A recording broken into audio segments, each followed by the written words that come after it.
Ini 3 ciri otak yang kreatif. Yang pertama, tinggi sifat openness to experience. Orang kreatif dia suka pengalaman baru, idea baru, tempat baru, emosi baru, perspektif baru. Mereka explore.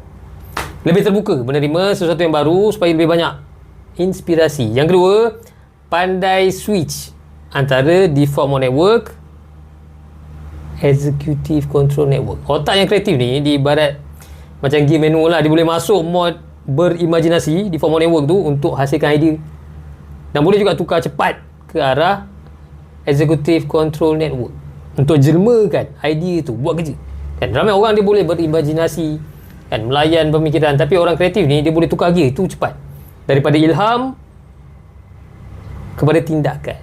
Yang ketiga, latent inhibition tu rendah. Orang kreatif ni dia kurang filter otak.